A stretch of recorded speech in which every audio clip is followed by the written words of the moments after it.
Hey guys, Bagley Pro Drew Benton. I want to talk to you about springtime bass tactics and the way I use some of Bagley's baits to attack those times.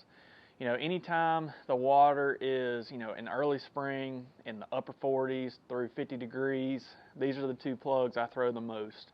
Both of them are flat, style balsa baits. This is the Sunny Bee.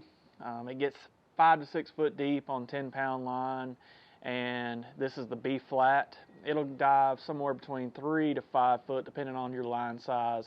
Both of them again are super flat, really tight, real finesse style cranking. It's a finesse time of year. You don't want a real wide wobbling action crankbait. You want something that kind of sneaks up on them and it'll get you a reaction bite. And then as the water warms and the fish start to move really shallow, looking for places to make beds. They might get on stumps and spawn around stumps or lay downs or something like that, and you want a wide hunting action crankbait that stays shallow. This is a 3-foot dive in B1, and it's super erratic around cover. I can throw it through a lay down where a fish might be spawning, or even if a fish is spawned and moved out, to the end of the lay down and it's post spawn, it'll target that fish. And again, it's a real wide wobbling crankbait, unlike these flat sides, and it'll get bites as the water warms up. And then when I think the fish are actually spawning, I'll actually transition to a topwater.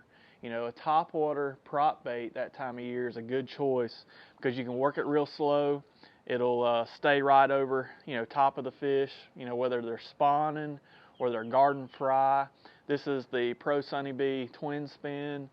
This is the plastic version of a bang lure called the spin tail, and I'll also mix in, when we're down in Florida or places where we have a lot of needlefish, I'll even work in the twin spin. Any of these prop baits, achieve the same thing. It's a topwater you can work really slow. Again, the water's still probably in the 60s, so a lot of the fish are lethargic. They're spawning. They're not wanting to chase baits, and it really entices a bite whenever you're really shallow and you can't see fish. I love to sight fish.